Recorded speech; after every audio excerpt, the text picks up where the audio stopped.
i-clear ko lang kasi sabi niya kanina may gusto siyang i-blind item pero ayoko. Paano kasi gusto niya i-blind item isang sikat na artistang babae na pati raw yung mga styling team, mga glam team nga, isinama sa after event ng isang event niya. Paano ko naman po ipapa-blind item sa kanya? Hindi rin naman po talaga siya imbitado doon. Sumabit din po siya sa akin. Pinakausap ko lang siya. Sabi ko, hello! Kaya dahil sa pagpa-blind item mo dyan, mas maapektuhan ka. Dahil pinakausap nila naman kita, hindi na ka naman official na invite. Akala ko kasi natakot ka dun sa manager. Ay, hindi. Bakit? Ako pa?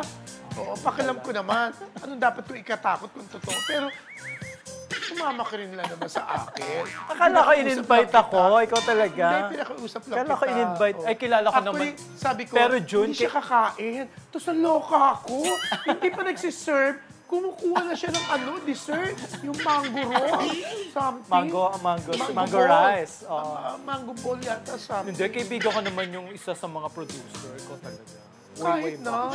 Kita mo na nakita ka. Kahit na. Hindi invited. Pinakausap lang kita. Tapos iba blind item mo yung actress. Ibang blind item na lang. Sige na. Magbigay ka na ng blind item.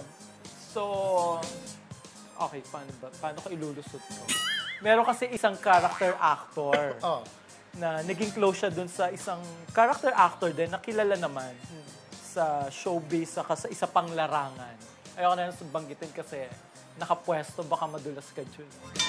So, pumunta tong character actor. Nagkasakit ba yung nakapwestong character actor? Hindi. Iba yung iniisip mo. So, okay, character actor 1 na lang yung pumunta. Doon sa bahay, doon sa condo ni character actor 2 na may isa pang larangang kinabibilangan. So, excited to si character actor 1 kasi type niya. Si character actor 2. So, in-invite siya. So, feeling niya, alam mo yun, nag-expect siya ng something or ganyan-ganyan. So, pinagandaan niya. Pareho silang bading? Hindi, yung isa lang. Isa lang. Yung character actor 1. Wow. Hindi ko rin alam. Si 2 parang hindi naman. So, si 1 pinaghandaan niya. As in, pumili siya ng pinakamagandang damit, pinakamagandang shoes, etc. Nagpaganda siya ng bomba. Ba't alam mo, ikaw ba yung styling, stylist? Hindi, may nagkwento lang sa akin. Reliable. Yan ba yung kausap mo kahapon? Hindi. Kasi kahapon, tinamad ako, nag-grab lang kami. Hindi siya.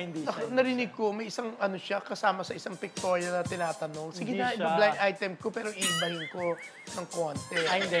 Ano yun, beauty queen yun eh. Sa susunod na lang. Sige. Oo nga, no? Tapos, so, eto na, pagpunta ni character actor 1 doon sa condo unit ni character actor 2, nagulat siya.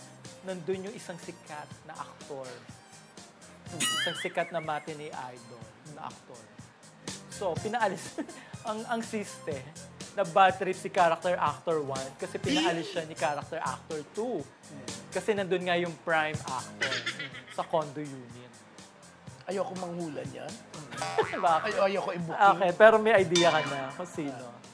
Hindi, ayokong So, feeling ko, sinisiraan mo lang yan. hindi, reliable. So ang ginawa ni Baka ikaw si character actor number 2. So, si character actor 1, umuwi talaga siyang masama loob niya. Kasi nachichismis na rin naman si prime actor, saka si character actor 2. So, parang na-confirm niya. Totoo yung chismis. So, parang gano'n. My gosh. Pero hindi niya naman pinagkalat. So, parang Hindi pinagkalat, nakarating sa'yo? Sa mga closest friend lang. Hindi ko naman pinagkalat niya. Ikwento niya sa mga closest friends para ikwento din sa mga closest friends sa mga closest friend niya. Hindi naman. Sinagsabihan ako na quiet. Pero dahil kapipilit mo, tapos blind item mo. Pero wag mo nila sabihin. Tapos ngayon, parang ako pa sinisisi mo, kapipilit ko. Nakapwesto si character actor 2. Talaga? Delikado. Pero na-chismis naman sila noon. May kumala talaga. Pero chismis lang. Hindi naman nila pinatunayan. Pero ito nga si character actor 1, parang na-confirm niya.